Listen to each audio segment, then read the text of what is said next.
रोहन जी मुंबई से, श्री राधा वल्लभ श्री हरिवंश, गुरुदेव के चरणों में कोटि कोटि प्रणाम। गुरुदेव, जब हम किसी व्यक्ति से बहुत प्रेम करते हैं और जब वह प्रेम बढ़ जाता है तो उस व्यक्ति को गले लगाने का मन करता है, परंतु ये भाव जब प्यारी जू के प्रति आता है तब पुरुष भाव जागृत होता है और मन में ग्लानि आती है और ऐसा लगता है कि ऐसा चिंतन हम कभी ना करें। नहीं नहीं नहीं, तो प्यारी जी के चरणों को लगाओ ना गले में। जब सहचरी भाव आ जाएगा तो अपने आप दौड़ के प्यारी जी गले में लगा लेंगी। जब पुरुष भाव आता है तो गोरे चरणारविंद को हृदय से लगाओ, मेरी स्वामिनी, मेरी लाडली, मेरी प्रिया। और भाव नहीं बन पा रहा है तो जैसे तुम्हारी छोटी बच्ची हो और तुम्हें बहुत प्यार आ रहा है तो तुम उसे गोदी में लोगे तो विकार थोड़ी आ जाएगा। हमारी प्यारी जो तो नौ किशोरी लाडली है, जैसे भी बने, जो भी भाव कर पाओ, चरणों की तरफ भाव रखो। सतप्रेम सिंधु मकरंद रसौ गधारा।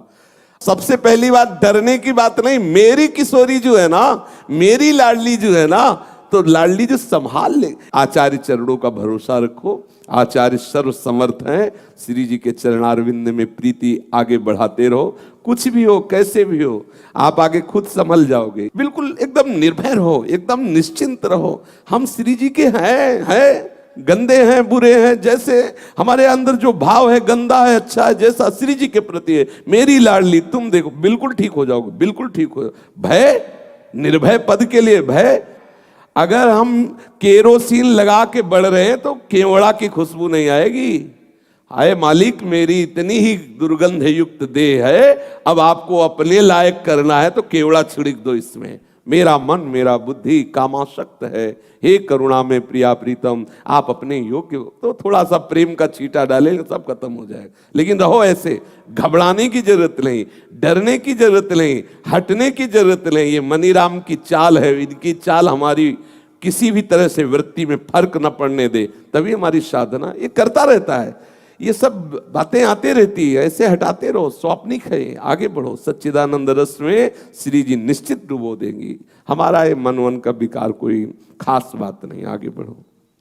रीना मिश्रा जी दिल्ली से, राधा वल्लभ श्री हरिवंश महाराज जी, मैं श्री हित स्फुटवाणी जी के पद मानुष को तन पायो भजो ब्रजनाथ को, दरबी ले के मूड जरावत हाथ को, इस पंक्ति का अर्थ जानना चाहती हूँ। महाप्रभु हरिवंश चंद्र जी इस पद में संबोधन करें। मानुष को तन पाए भजो ब्रजनाथ को, दरबी लेके मूढ़ जरावत हाथ को। महाप्रभु कह रहे हैं, ये मनुष्य का शरीर मिला है ब्रजनाथ को रिझाने के लिए, श्री ठाकुर राधा वल्लभ लाल को प्राप्त करने के लिए। जैसे कड़ाह से कोई वस्तु निकालनी हो और करछी रखी हुई है और तुम करछी का प्रयोग न करके हाथ का प्रयोग करो तो जलोगे नहीं। करछी लेके मूढ़ जरावत हाथ को, पास में तुम्हारे करछी रखी हुई है और उस करछी का प्रयोग ना करके तुम हाथ से कड़ाह में डाल के निकालोगे तो जल नहीं जाओगे। तो करछी क्या है? करछी है विवेक, और निकालना क्या है? संपूर्ण चराचर जगत में जो विकारों से, नाना प्रकार के काम क्रोध लोभ मोह मद मत्सर से भरा हुआ हमारा अंतःकरण कड़ा है, इसी में सच्चिदानंद रस है, इसी हृदय में सच्चिदानंद रस है। अगर विवेक का प्रयोग नहीं किया तो ऐसी आग है कि तुम्हें जला के राख कर देगी। विवेक के द्वारा काम क्रोधादि अग्नियों के बीच में जो अंतःकरण में सच्चिदानंद तत्व स्फुरित हो रहा है, उसको निकाल लो विवेक से। जहां विवेक प्रकट हुआ तो जो इतने भी विषय प्रपंच तुम्हें प्यारे लग रहे, जैसी हरिवंश प्रपंच विषय रस मोह के, वो अज्ञान के कारण, मोह के कारण, क्योंकि मोह का नाश विवेक से होता है। होए विवेक मोह भ्रम भागा, तब रघुनाथ चरण अनुरागा।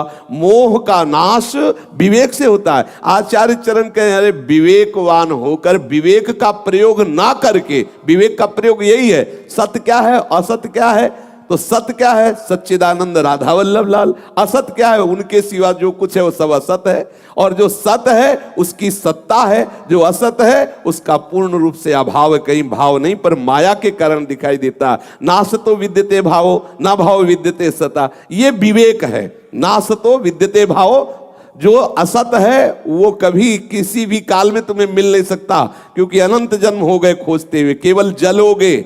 और जो सत है वो है, उसी को प्राप्त कर लो। कैसे? बोले विवेक से। विवेक के द्वारा असत जाने हुए असत का त्याग करके माने हुए सत को स्वीकार करके उसमें रति करो, तो तुम्हारे मोह का नाश हो जाएगा। मोह नाश होते जितना प्रपंच है इसका राग नष्ट हो जाएगा। आप ब्रजेंद्र नंदन से लालजू के प्रेमी बन जाओगे। जो करछी का तात्पर्य है वहां विवेक का तात्पर्य है। मानुष को तन पाए भजो ब्रजनाथ को, दरबी लेके मूढ़ जरावत हाथ को। अरे मूढ़, इस काम क्रोध आदि समस्त अग्नियों से बचने के लिए विवेक रूपी करछी का प्रयोग कर। ये अज्ञान अंधकार में, मोहांधकार में भटकता हुआ तू अपने को जला रहा है विषय सुख भोगने के लिए। विवेक का प्रयोग कर, बच जाएगा। क्योंकि मनुष्य शरीर का प्रधान कर्तव्य है भगवत प्राप्ति, भगवत प्रेम। मानुष को तन पाए भजो ब्रजनाथ को, दरवी लेके मूढ़ जरावत हाथ को। जैसी थरिवंश प्रपंच विषय रस मोह के, हरिहा बिन कंचन क्यों चले 25 साल लोह के। पहले लोहे का सिक्का चलता था, उसमें कंचन की छाप, उसमें कंचन बिंदु रखता था। जैसे अब भी बड़े नोटों में वो रेखा होती है ना चांदी आदि, तो पहले सिक्का चलता था, उसमें सोने की छाप होती थी, जिससे उसका महिमा होता। बोले संसार लोहा है, इसमें हरि तत्व जो विराजमान है, जो राधा वल्लभ तत्व विराजमान है, वो कंचन की छाप है। उनके बिना ये चलने वाला नहीं, ये सब नकली है। असली उसमें है तो हरि रूपी हीरा है। काहे को चूक रहा है? विवेक के द्वारा अपने को बचा ले और ब्रजेंद्र नंदन की प्राप्ति कर ले, राधा वल्लभ की प्राप्ति कर ले। ऐसा बाबा महाराज के चरणों में कोटि कोटि वंदन। मैं 6 महीने से आपका सत्संग सुन रही हूँ और प्रतिदिन आपसे आशीर्वाद मांग रही हूँ कि चित्त वृत्ति केवल एकमात्र प्रिया प्रीतम के चरणों का सेवन करे हर क्षण। मैं बाके बिहारी की हूँ, बाके बिहारी मेरे हैं, फिर भी वृत्तियाँ विषयों का सेवन करती है। बहुत जलन होती है, लगता है कि मैं बिहारी जी से झूठ बोलती हूँ, धोखा देती हूँ। यदि मैं उनकी हूँ तो विषय चिंतन क्यों? उनकी हो तो ये प्रश्न ही खत्म कर दो कि विषय चिंतन क्यों, तो खत्म हो जाएगा विषय चिंतन। इसके आंतरिक रहस्य को समझिए। हमारा तन, हमारा मन, मन का तात्पर्य अंतःकरण होता है, अंतःकरण का तात्पर्य सूक्ष्म शरीर होता है, और तन का तात्पर्य स्थूल शरीर होता है। हमारा तन, हमारा मन अर्थात स्थूल और सूक्ष्म शरीर जब बिहारी जी के चरणों में अर्पित है, तो अब हमें ये दृढ़ विश्वास कर लेना चाहिए कि कोई भी वृत्ति हमें फंसा नहीं सकती। जैसे पुराना बड़ा वृक्ष जब किसी वायु के प्रवाह से जड़ सहित उखड़ जाता है, तो कई दिनों तक वो हरा भरा दिखाई देता है, यद्यपि उसकी जड़ उखड़ गई। ऐसे ही बहुत जन्मों से हमारी वृत्तियां संसार के भोगों का चिंतन करती रही हैं। अब हम बिहारी जी के शरणागत हुए तो उनकी कृपा प्रवाह से ये जन्म मरण का हेतु जो अविद्या, अज्ञान है, अहम है, इसकी जड़ उखड़ गई। पर ये हरा भरा कुछ दिन तक दिखाई देगा। हमारी वृत्तियां विषय चिंतन की तरफ जाती हुई नजर आएंगी, पर उनमें अब इतनी सामर्थ्य नहीं रहेगी कि वो हमें फंसा सके, क्योंकि प्रभु की हम शरण में हो गए। बस बार बार चिंतन प्रभु का करना है, ना कि ये चिंतन करना है कि इंद्रियां, हमारी वृत्तियां विषयों में क्यों जा रही हैं। हमें बिहारी जी का इतना चिंतन प्रारंभ कर देना है कि इनको अवसर ही न मिले। ऐसा क्यों? इधर जो चिंतन करोगे तो चिंतन हटाना बिहारी जी से, उनको अवसर मिला, उनकी तरफ से बिल्कुल निरपेक्ष हो जाओ, चिंतन पर ध्यान दो। क्योंकि स्वयं बिहारी जी ही गीता जी में कह रहे हैं कि तुम केवल चिंतन पर ध्यान दो, योग और क्षेम का वहन मैं करूंगा। अनन्यस चिंतयन्तो माम ये जनाः परिपाश्यते तेषाम नित्याभियुक्तानाम योगक्षेमं वहाम्यहम्। योग अप्राप्त की प्राप्ति कराना, क्षेम प्राप्ति की रक्षा करना। तो समझ लीजिए, जो हमें वृत्ति प्राप्त है वो उनके द्वारा दी गई है, और जो अप्राप्त है वो वही देंगे। और जो प्राप्त है उसकी रक्षा भी वही करेंगे। हमें केवल उनकी तरफ बढ़ना है। हमारी जो बरबस इंद्रियों का विषय की तरफ आकर्षण होना, चित्त का विषयों का चिंतन करना, अब इसमें दम नहीं रह गई, ये खत्म हो जाएगा। इसकी तो बेपरवाही लाओ अंदर और परवाह करो कि उनका चिंतन न छूट जाए। हम चिंतन को पकड़ने की चेष्टा करें प्रिया प्रीतम बिहारी जी की तरफ, और विषय चिंतन स्वाभाविक छूट जाएगा। जैसे हम अगला पैर जब जमाने की चेष्टा करते हैं तो पिछला अपने आप उठ जाता है। अगर हम पिछला उठाने की चेष्टा करें अगला जमे ना तो गिर जाएंगे। हमारा ये चेष्टा अगला जमने की होनी चाहिए, हमारी चेष्टा बिहारी जी के चिंतन की होनी चाहिए। यदि विषय चिंतन हो रहा तो चिंता की बात नहीं, उसका चिंतन ना होने पावे, हमें चेष्टा रखनी, लेकिन स्वाभाविक हो रहा तो हमारा कुछ बिगाड़ नहीं सकता। ऐसी निष्ठा धारण कीजिए, धीरे धीरे वो खत्म हो जाए। एक एक वृत्ति उनके चरणों में लग जाएगी। वो घसीट रहे हैं, वो चित्त चोर हैं। जब चित्त ही चुरा लेंगे तो वृत्तियां कहाँ रह जाएंगी? जहां चित्त वहीं वृत्तियां। चित्ताशक्ति प्रकट करना ये बिहारी जी की तरफ से होता है।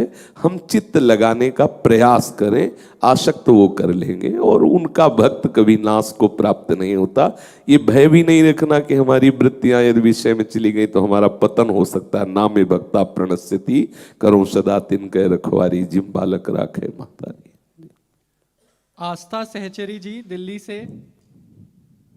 राधा वल्लभ श्री हरिवंश, राधे राधे महाराज जी। महाराज जी, मैं जब भी स्कूल में आपके जैसा टीका लगाकर जाती हूँ तो मैम कहती हैं कि क्या त्रिशूल बनाकर आती हो, और टीका हटाने को कहती है। कहते हैं कि चंदन का टीका छोटा सा लगाया करो। मैंने टीका छोटा भी करा, फिर भी वो कहती हैं और मेरे प्रतिकूल हो जाती हैं। मेरे मन में ये बात है, मुझे आपकी ये कहानी याद आती है कि जिसमें आपने बताया था कि वे पंडित जी जो ब्रज में रहते थे, उन्होंने अपना टीका नहीं हटाया मुसलमानों की धमकी देने पर भी। अब मेरा ऐसा दृढ़ निश्चय कैसे हो, मैं आगे क्या करूं, कृपया मार्गदर्शन। प्रणाम है आपको। ऐसा किया करो बच्चा, रज की सूखी बट्टी जो अपने लोग लगाते हैं उसको ले लो, और जब सुबह स्कूल जाओ तो उस बट्टी से ऐसे कर लो तो तिलक लग भी गया और दिख भी नहीं रहा है। तो जो तुम्हारे टीचर गुरु हैं वो इसका जो निषेध करती हैं तो उनको पता भी नहीं चलेगा कि आप लगाए हो, और आप लगाए भी हो। अपनी उपासना भी परिपक्व हो जाएगी, और धीरे धीरे जब आपके हृदय में बल आ जाए तो फिर लगा के खुला। कौन रोकने, ये तो भगवान की माया से ग्रसित है टीचर, तो क्या जाने इस विषय को, बेचारी। इसलिए आप अपनी निष्ठा में रहो। तो सूखी बट्टी जैसे लेके ऐसे करे तो तिलक भी लग गया रज का ही, और दूसरे को दिखाई भी नहीं देगा, जिससे अभी आप बच्चा हो तो आपको कोई विक्षेप ना डाले। ठीक है, आप ऐसा कर लो। हरि प्रसाद जी जयपुर से। गुरुदेव को शत शत वंदन। गुरुदेव, 2 माह से ज़्यादा समय हो गया है, कृपया क्षमा करें। मानसिक अपराध होता है, इसको रोकने का क्या उपाय है? मन से अपनापन हटा दीजिए। मानसिक अपराध का वैसे कोई दंड नहीं मिलता। कलिकर एक पुनीत प्रतापा, मानस पुण्य और होए नहीं पापा। कलयुग का एक महामहिमा में प्रताप है कि यदि हमसे मानसिक संकल्प सुकृत का बन जाए तो उसका फल मिल जाता है, लेकिन दुष्कृत का बन जाए तो वो उसका दंड नहीं मिलता। नहीं तो हमारा कभी निस्तरण ही न हो। मन से जो पाप होते हैं, कलयुग का एक महान प्रताप है। गोस्वामी जी ने कहा है कि उसका पापाचरण का जो संकल्प है उसका उसको दंड नहीं मिलता।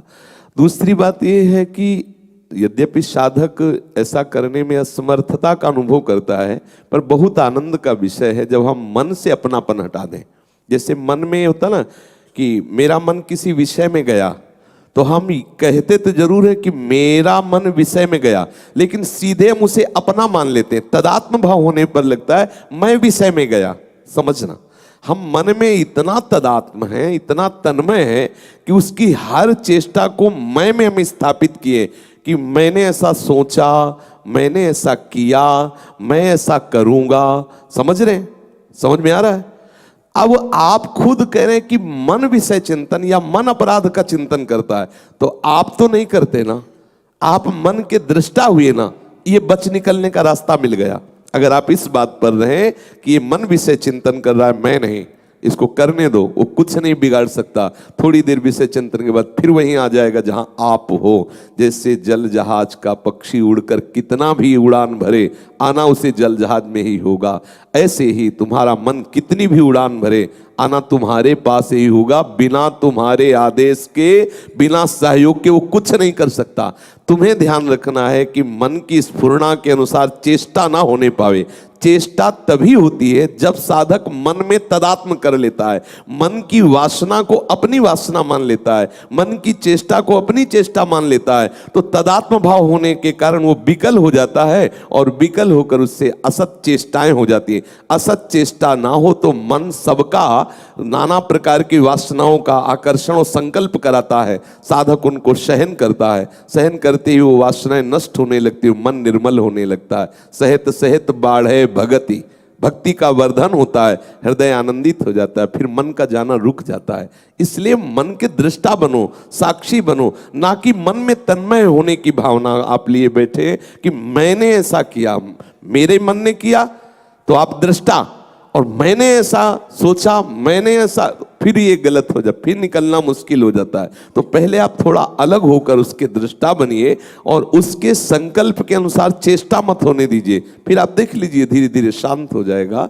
बकाया है बहुत कठिन, क्योंकि इसकी जलन को सह जाना कोई साधारण बात नहीं, ये विकल कर देता है। और जो सह जाता है तो इनाम रूप से हरि मिलते हैं, उसी को हरि मिलते हैं।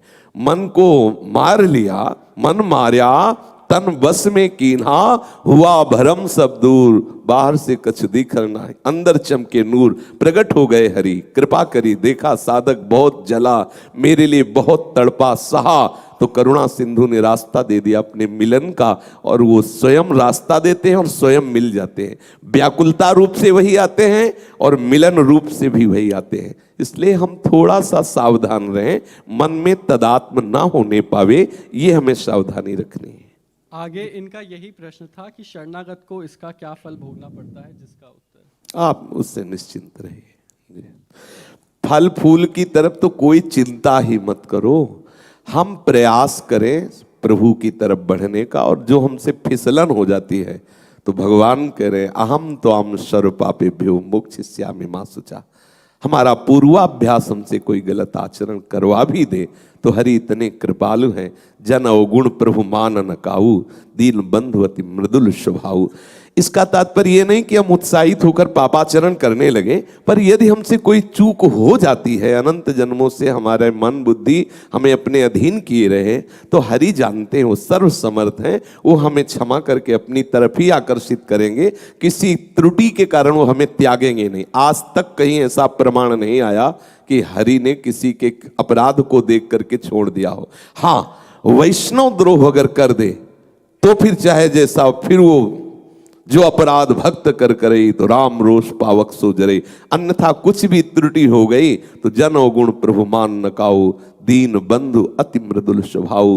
राहत न चित प्रभु चूक किए की, करत सुरत सय बार ही की। प्रभु उसके हृदय की बात को देखते हैं कि ये प्रभु से मिलन के लिए आगे बढ़ना चाहता है, पर विकार उसे परास्त कर रहे हैं। तो प्रभु उस परास्त होने वाली अवगुण वृत्ति को महत्व नहीं देते, वो चित्त की उस वृत्ति को कि ये निकलना चाहता है पर बरबस ऐसा हो गया, तो प्रभु क्षमा करके उसे ऐसी स्थिति प्रदान करते कि दोबारा गलती ना हो। ये उनके लिए है जो शरणागत होकर के विवशतावश हो जाता है। लेकिन जो उत्साहित होकर पापाचरण करते हैं कि एक नाम में इतनी सामर्थ है कि कोई इतना पाप ही नहीं कर सकता, तो खूब पाप करो, नाम ले लो, ये सब बातें उसके पतन की हैं। ये साधक के लिए है कि अगर विवशतावश हो जाता है तो हरि संभाल लेते हैं।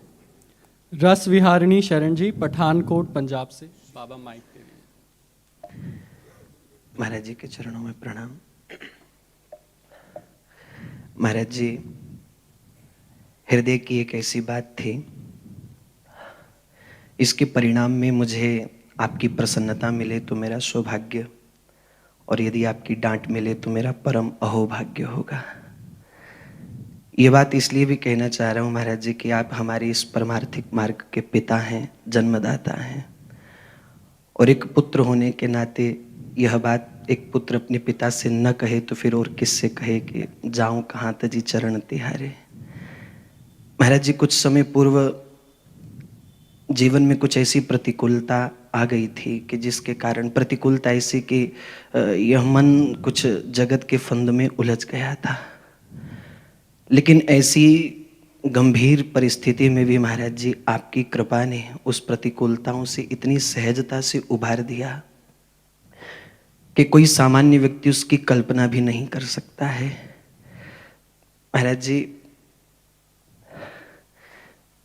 मैंने उस समय एक स्वप्न देखा कि उस स्वप्न में आपने आकर के मेरा हाथ पकड़ा, मुझे अपने हृदय से लगाया और मानो आप मुझसे ये कह रहे हो कि पुत्र घबराना नहीं, मैं हर समय तुम्हारे साथ हूं, हर समय तुम्हारे पास हूं। आपके चरणों को मैंने चूमा, आपने मुझे हृदय से लगा करके बहुत प्रेम दिया। महाराज जी, निवेदन यह है कि उस स्वप्न की अवस्था में मैंने जिस सुधा का पान किया है, क्या यथार्थ वास्तविक में भी मुझे ऐसा सौभाग्य मिले? हाँ, आप जब चाहो तब कर लो, अपने तो घर की बात है। जी एक बार मैं, हाँ, अभी जब निकले तब वापस आ जाए। Yes। और देखो, किसी को भी स्वप्न में यदि ऐसी बातें होती हैं तो लाडली जो है ना, वो ऐसी लीला किया करती है। वो क्या, ये पांच भौतिक शरीरधारी कोई गुरु नहीं है, कोई ऐसी सामर्थ्य नहीं है। जैसे साउंड है तो बेचारा है, बोला यहाँ से जा रहा है, वो बोल आवाज वहां दे रहा है। ऐसे ये साउंड है, केवल साउंड है। बोलने वाले सदगुरुदेव हैं, आचार्य हैं, इष्ट हैं। वही अपने शरणागतों को दुलार करने के लिए कोई न कोई रूप रख लेते हैं और वही कृपा करते हैं। तो लाडली जो ही जागृत स्वप्न सुषुप्ति में अपने शरणागतों का पोषण करती रहती है। तो ये आपके ऊपर लाडली जी की कृपा है, ये लाडली जी का प्रसाद है। इसमें कहीं किंचन मात्र इधर से कुछ नहीं। इधर तो एक ऐसे तिनका जैसे होता ना, इधर से इधर, इधर से जो कुछ वो तिनकावत हो रहा, वो सब लाडली जी कर रहे हैं। राधा रानी राव जी रांची से। महाराज जी, मैं आपका सत्संग प्रतिदिन सुनती हूँ, मुझे बहुत लाभ मिलता है। मेरा प्रश्न ये है कि पूजा करने के समय तो माला जाप करते हैं, पर बाकी समय मैं बिना माला का महामंत्र करती हूँ, क्या ये ठीक है? हाँ, बहुत सुंदर, कीजिए, बिल्कुल कीजिए जी। श्रीहित अनूप द्विवेदी जी, गुरुदेव भगवान किसी बात को प्रमाणित कैसे लिए जाए, शास्त्र प्रमाण होते हैं या गुरुदेव भगवान? शास्त्र ऐसे सूत्र हैं जिनको समझने के लिए बुद्धि की परम पवित्रता की आवश्यकता होती है। तो गुरुदेव भगवान शास्त्र के सूत्रों के रचयिता हैं, शास्त्र के सूत्रों के रहस्य को जानने वाले हैं। क्योंकि गुरुदेव प्रभु के सिवा और कोई नहीं होता। बंदों गुरुपद कंज, कृपा सिंधु नर रूप हरि। तो जितने भी शास्त्र हैं सब हरि से ही तो प्रकट हुए, जिनकी श्वास वेद श्रुति चारी, समस्त श्रुतियों का, स्मृतियों का, ग्रंथों का, पुराणों का विस्तार रूप से वर्णन करने के लिए भगवान हरि ही व्यास रूप में प्रकट हुए। श्री कृष्ण द्वैपायन व्यास उन्हीं सूत्रों को समझाने के लिए गुरुदेव रूप से प्रकट हुए।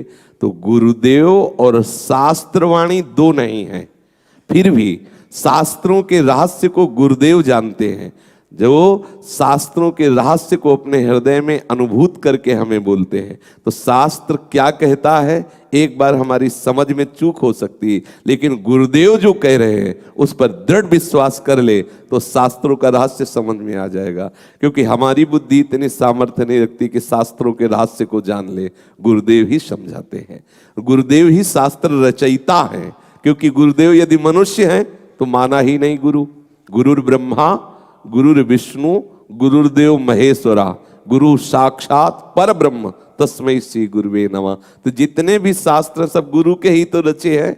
अपने शास्त्रों का रहस्य बताने के लिए आप हमारा जैसा मनुष्य रूप धारण करते हैं, हमारी जैसी भाषा बोलते हैं, हमारे को अपनी भाषा से ऐसे समझाते हैं कि ऐसा लगता है कि गुरु हमारे समान है, हमारे समान हमको समझा रहे हैं। लेकिन है ये वही तत्व जो सर्वव्यापी परमात्मा तत्व, वही गुरुदेव, दूसरा नहीं है। तो पहली बात तो दो कहने से तो बात ही बिगड़ जाएगी, शास्त्रवाणी और गुरुदेव वाणी। तो बिल्कुल विरुद्ध बात है। वही गुरुदेव शास्त्र रचयिता, वही गुरुदेव शास्त्र के जानने वाले और वही गुरुदेव बोलने वाले हैं। समझ रहे क्या कहना चाहते हो? गुरुजी प्रणाम। गुरुजी, सब लोग कहते हैं कि आपके संप्रदाय में एकादशी नहीं मनाते, क्या नंद? आज सत्संग सुना? जी गुरुजी, मेरे आ नहीं पाया। है मेरे आश्रम में पढ़ाई होती है सुबह 8 से 9, इसलिए। गुरुदेव की आज्ञा पालन करके मंत्र जप करो, भजन करो। और अगर ये जानना चाहते हो कि रहस्य क्या है, तो आज के सत्संग में सुंदरदास जी हमारे संप्रदाय के तो नहीं, क्या कह रहे थे कि ना योग न व्रत न नियम न संयम, एक मात्र अपने प्रीतम के। ये अनुराग का, ये हमारा मार्ग जानते हो। हित की यहाँ उपासना, हित के हैं हम दास, हित विशेष राखत रहो चित्त नित हित की आस, केवल हित प्रेम प्रेम प्रेम। अब उस तो पीएचडी की बात को ककाहरा से जोड़ोगे तो कैसे बात चलेगी? है तो ककाहरा ही जो पीएचडी तक पहुंचाता है, लेकिन वो पीएचडी में पहुंचे हुए को तुम ककाहरा की गणना में लाओ तो बात नहीं बनेगी ना। उसको अपने, हमारा संप्रदाय का तात्पर्य क्या है?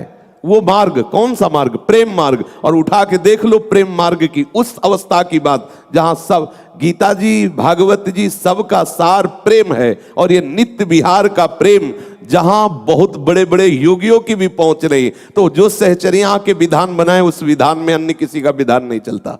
समझ रहे? एकमात्र सहचरियों के विधान में अपने चित्त को लगा दो तो सहचरी भाव को प्राप्त हो जाओगे। मार्ग ही तो है प्रभु की प्राप्ति का। यदि आपको ऐसा मार्ग है कि मैं ये व्रत करूं, ये नियम करूं, ये संयम करूं, ये ऐसा करूं, तो मार्ग है, ऐसे आचार्य है, ऐसे मार्ग है, उनका वर्ण करके चलना चाहिए।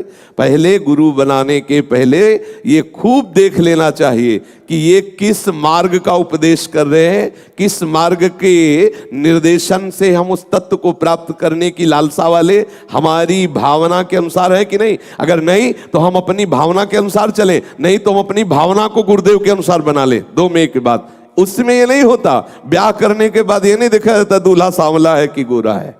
वो तो ब्याह हो गया, अब तो बेल फैल गई, जाने सब कोई, मेरे तो गिरधर गोपाल दूसरो न कोई। यहां फिर और प्रश्न उत्तर नहीं चलते, बस आंख मूंदी और आगे बढ़ गए। समझ रहे ना? भागवत में व्रतांश यज्ञ छंदांश तीर्था नियमा यमा यथा वरुंधित सत्संगा सर्वसंगोपहिम। सत्संग के आगे छोड़ दिया सबको, सबको एक साइड में कर दिया। और ये तो महाप्रेम रस की बात, ये तो महाप्रेम रस की। इसमें जो आचार्यों ने स्थापित कर दिया, साक्षात ठाकुर जी भी आके बोले तो अंगूठा दिखा देंगे, केवल उनकी बात मानेंगे, तभी हम आगे बढ़ेंगे। महापुरुषों ने अनुभव किया कि एक तरफ हरि बोल रहे, एक तरफ गुरु बोल रहे, तो हरि की तरफ पीट कर लो, गुरु की बात सुनो। अगर गुरु कृपालु हो गए तो सरकार पीछे पीछे डोलेंगे। गुरु गोविंद दो खड़े काके लागो पाए, बलिहारी गुरु आपने गोविंद दियो बिताए। कबीरा हरि के रूठते गुरु की शरणे जाए, कह कबीर गुरु रूठते हरि नहीं होत सहाय। गुरु की शरण में आ गए, वो आदेश कर रहे हैं ऐसे चलो, तो आंख मूंद के चलो, क्यों म्यों प्रश्न उत्तर नहीं, बस चले। और जब वहां गए तो देखा प्रीतम खड़ा है। कौन प्रीतम? वही गुरु ही प्रीतम बना हुआ है, प्रीतम ही गुरु बना हुआ है। खत्म हो, भेद खत्म हो गया। अभी बच्चा हो, आगे बढ़ो। सत्संग सुनते नहीं हो तो कैसे समझ में आएगा? आज तो कलयुग भगवान की कृपा हर युग से ज्यादा है। यंत्र से सुन लो, अभी सत्संग हुआ और कभी भी सुन लो, बड़ी कृपा है। अमेरिका से सुन लो, आश्चर्य की बात। नहीं तो बताओ कैसे सत्संग सुनने को मिलता।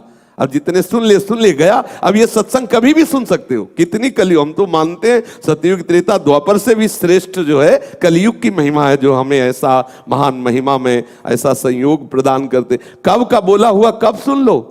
नहीं तो पहले था कि फिर ध्यान के द्वारा देख सकते हो, यदि उच्च गति है आपकी ऐसी, नहीं तो अन्यथा नहीं सुन सकते। अब तो घर बैठे सुन सकते हो। सत्संग रोज सुनो, तभी निष्ठा जगेगी। समझ रहे हो? और जो हमारी रसरीति, हमारी उपासना के विरुद्ध वार्ता करने वाले, उनके संग का त्याग करो, नहीं तो परमार्थ अवरुद्ध हो जाएगा, रुक जाएगा। एक मंजिल है, हमारे आराध्य देव श्यामा श्याम है। हमारे आचार्य गुरुदेव जो आदेश करते हैं, बस श्यामा श्याम के सिवा कुछ नहीं। हमारी आराधना का केंद्र है वृंदावन। आराध्य देव है श्री श्यामा श्याम। आराध्य की पद्धति है सहचरी भाव। आठों पहर प्रिया प्रीतम को दुलार करना, इसके बाद ऐसे अंगुली डाल लेना, ना कुछ सुनना, ना कुछ देखना, ना कुछ बोलना। रसना कटो जो अन रटो, निरखयन फुटो नैन, श्रवण फुटो जो अन सुनो, बिन राधा जस बैन। ये प्रेम मार्ग है। ये कोई सिद्धांत का मार्ग नहीं, प्रेम मार्ग। प्रेम का एक अपना सिद्धांत होता है। प्रीति न काहू की कान विचारे, मार्ग अपमार्ग विथिकित मन को अनुसरत निवारे। जेव सरिता सावन जल उमगत, सन्मुख सिंधु सिधारे। जेव नादहि मन दिए कुरंगन, प्रगट पारधी मारे। प्रीति न काहू की कान विचारे। ये प्रेम का प्रभाव होता, सब प्रभावों को रद्दी बना दे, उसी का नाम प्रेम है। नियम के द्वारा प्रेम तक पहुंचा जाता। प्रेम का एक नियम है, किसी भी नियम को नहीं रहने देता, हर सिद्धांत को लीन कर दे। जैसे अलग अलग नदियां जा रहे हैं, लेकिन समुद्र केवल समुद्र, ना गंगा बोलोगे, ना यमुना बोलोगे, ना उसमें नर्मदा बोलोगे, सब उसी में है, लेकिन वो समुद्र है। ये वृंदावन प्रेम समुद्र। अब निज धर्म आपनो कहत, तहा नित्य वृंदावन रहत, बहत प्रेम सागर जहां। यहां छोटी मोटी नदियों की चर्चा नहीं, ये समुद्र है। हमारे समुद्र, प्रेम समुद्र वृंदावन में प्यारी जो प्यारे जो विहार कर रहे हैं। हजार बार की गरज हो तो इस प्यारे जो के मार्ग में कदम रखो, इसमें रखो तो अनन्य हो जाओ। कोटि बार जन्म हो नरक मिले, लेकिन अलबेली सरकार के सिवा दूसरी कोई अंदर बात ना आने देंगे। ये वो मार्ग है।